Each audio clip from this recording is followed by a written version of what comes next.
How dare you, ये शब्द याद है ना? 4 तारीख को मैंने एक वीडियो बनाया था केरल के महात्मा गांधी विश्वविद्यालय की PhD scholar Deepa P Mohanan पर। आखिरकार उनकी जीत हुई है और जो उनके डायरेक्टर थे, उनका नाम था नंद कुमार क्लारिकल, उनको हटा दिया गया है। दीपा के संघर्ष और संघर्ष में जितने सहयोगी साथी रहे, खास तौर से केरल भीम आर्मी को सलाम कीजिए और बधाई दीजिए। दोस्तों, रतनलाल बोल रहा हूं, काम की बात में आपका स्वागत है और पेश है अम्बेडकर नामा। चलिए थोड़ा फिर से आपको रिवाइज करवाता हूं क्या हुआ क्या था और कैसे ये मामला आगे बढ़ा। कि दीपा पी मोहनन ने 29 अक्टूबर से ही अनिश्चित काल के लिए भूख हड़ताल किया था और जब इस मामले पर दबाव पड़ा तो केरल के एक मंत्री ने कार्रवाई की बात की तो विश्वविद्यालय के वाइस चांसलर ने शनिवार को कहा था कि नंद कुमार, जो कि डायरेक्टर थे उसके सेंटर के, उनका पद वाइस चांसलर साहब खुद संभालेंगे। इसमें यह स्पष्ट नहीं हुआ था कि क्लारिकल को हटाया गया है या नहीं, लेकिन सोमवार को, आज से 2 दिन पहले, विश्वविद्यालय ने साफ तौर पर कह दिया कि नंद कुमार क्लारिकल को international and inter university centre for nano science and nano technology से पूरी तरह हटा दिया गया है। दलित अधिकार से जुड़े लोगों और संगठनों ने इसे संवैधानिक जीत करार दिया है। बार बार मैं कहता हूं, जब भी हाउ डेयर यू वीडियो बनाता हूं ना, तो बार बार कहता हूं कि समस्याओं से जूझिए, संघर्ष कीजिए, भागिए नहीं। कोई ऐसे वैसे कदम मत उठाइए। समस्या से संघर्ष करेंगे, लोग आपके साथ आएंगे, तब उसका समाधान होगा। इसलिए पी मोहनन को बधाई है और शाबाशी भी है अम्बेडकर नामा की ओर से। अब कई तरह के, क्यों हटाया गया, कई तरह के आरोप दीपा पी मोहनन ने लगाए थे। उन्होंने आरोप लगाया था कि नंद कुमार द्वारा जातिगत भेदभाव किए जाने के कारण उनकी पीएचडी 7 साल विलंब हुई। उन्होंने कहा कि उनकी पीएचडी में नामांकन जिस समय हुआ था 2015 में ही उनकी पीएचडी हो जानी चाहिए थी, लेकिन इसके अलावा कई तरह की उनपे किस तरह के भेदभाव किए गए कि लैब में जाने से मना कर दिया जाता था। जहां काम करते हैं शोधार्थी, रिसर्च करते थे, वहां बैठने नहीं दिया जाता था। यहां तक कि उनका जो फेलोशिप था, वजीफा था, उसको भी रोक दिया गया था। कि इस तरीके इस लेवल तक चला गया था कि उनका जीवन मुश्किल हो गया था। नंद कुमार उनके प्रति बहुत असभ्य और अपमानजनक व्यवहार करते थे, ये भी दीपा ने कहा, और कहा कि ऐसा इसलिए है क्योंकि वे अपने बैच में एकमात्र दलित पीएचडी स्कॉलर थी।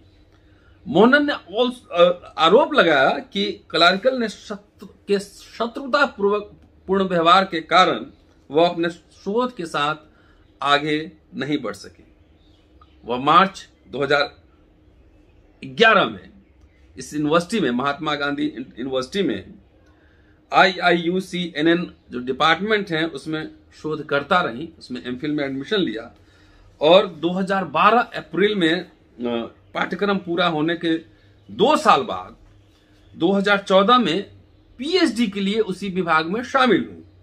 जब मोहनन ने संस्थान में प्रवेश लिया तो उस समय क्लारिकल नंद कुमार उस समय ज्वाइंट डायरेक्टर थे और इस समय डायरेक्टर थे। मोहनन की शिकायतों में यह भी आरोप था कि उन्हें अन्य संस्थानों से जो प्रोजेक्ट मिलते हैं उसके अवसर से भी वंचित कर दिया गया था। शोध कार्य के लिए जो भी सुविधाओं का उपयोग किया जाता है उससे भी रोक दिया गया और यहां तक कि एमफिल की थीसिस को खारिज कर दिया गया था और दूसरों के सामने धमकाया गया था। ये गंभीर आरोप है।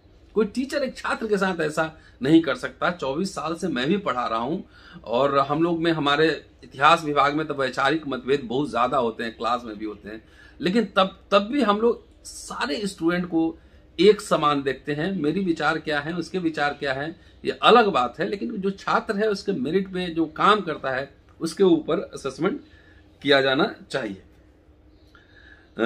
आगे के इस विरोध को लेकर राज्य के शिक्षा मंत्री आर बिंदु ने 6 नवंबर को दीपा से वादा किया कि उस केंद्र से प्रोफेसर को हटाने के लिए सभी उपाय किए जाएंगे। मंत्री ने कहा था कि यदि विश्वविद्यालय में प्रक्रिया में देरी करता है तो सरकार सीधे हस्तक्षेप करेगी। इसके पहले विश्वविद्यालय ने नंद कुमार को केंद्र से हटाने के अलावा सभी मांगों पर सहमति जता दी थी। पिछले वीडियो में मैंने बताया था। हाल ही में जारी प्रेस रिलीज में वाइस चांसलर ने कहा था कि दीपा के शोध को पूरा करने के लिए हम फीस में छूट देंगे, छात्रावास और प्रयोगशाला की सुविधा देंगे और उनके लिए अलग सुपरवाइजर रिसर्च गाइड भी मुहैया कराएंगे। इसके बावजूद दीपा अपनी मांग पर अड़ी रही। अच्छी बात है, अड़ी रही। और उसके बाद फाइनली नंद कुमार को वहां से हटा दिया गया। सो इस पूरे आंदोलन में जो सहयोग मुख्य रूप से कर रहे थे भीम आर्मी केरल के लोग कर रहे थे, और उन लोगों ने भी उस समय कहा था कि हम विरोध खत्म नहीं करेंगे जब तक कि नंद कुमार को हटाया नहीं जाए। आखिर सोमवार को नंद कुमार को हटा दिया गया डायरेक्टर के पद से। ये बात मैं क्यों आपको कह रहा हूं, नहीं भी कह सकता, लेकिन कह रहा हूं इसलिए कि चप्पे चप्पे पे द्रोण हर शाख पर मनु है। जो भी वंचित जमात से, चाहे SC ST OBC हो, उस समुदाय के छात्र जब विश्वविद्यालयों में या वर्क प्लेस पे भी मैं कह रहा हूं, जो नौकरी में भी जाते हैं, उनके लिए नौकरी पा लेना तो आसान होता है और सफलतापूर्वक स्वाभिमान के साथ उसे पूरा कर लेना बहुत मुश्किल होता है। और इसी तरह से विश्वविद्यालय भी, गुरु भी जो है आजकल सब चप्पे चप्पे में बैठे रहते। आजकल जंगल में गुरु नहीं मिलते हैं, आजकल आचार्य द्रोण विश्वविद्यालयों में मिलते हैं, कोट टाई पहन के चलते हैं, AC गाड़ी में घूमते हैं और तमाम आधुनिक सुविधाएं लेते हैं। जंगल वाले अब आचार्य द्रोण आपको नहीं मिलेंगे। इसलिए वीडियो नौजवानों को संदेश दे रहा हूं कि किसी भी परिस्थिति में आप घबराएं नहीं। अपने दोस्तों से, जो आपके अच्छे शिक्षक हैं, जो संस्थान के हेड हैं, उनसे साझा करें। और कोई जाति करे, चाहे जो भी हो, जाति करे तो इंसाफ के लिए आप ये कहना न भूलें, how dare you. Rule of law इस देश में लागू है और चाहेंगे तो संघर्ष के द्वारा रूल ऑफ लॉ को लागू करवाएंगे। ये संदेश है इस वीडियो का। शुक्रिया। Keep watching and sharing. Ambedkar नामा। जल्दी मिलता हूं अगले एपिसोड में कुछ खास मुद्दों के साथ और बाबा साहब डॉक्टर अम्बेडकर की राइटिंग के साथ। शुक्रिया। जय भीम।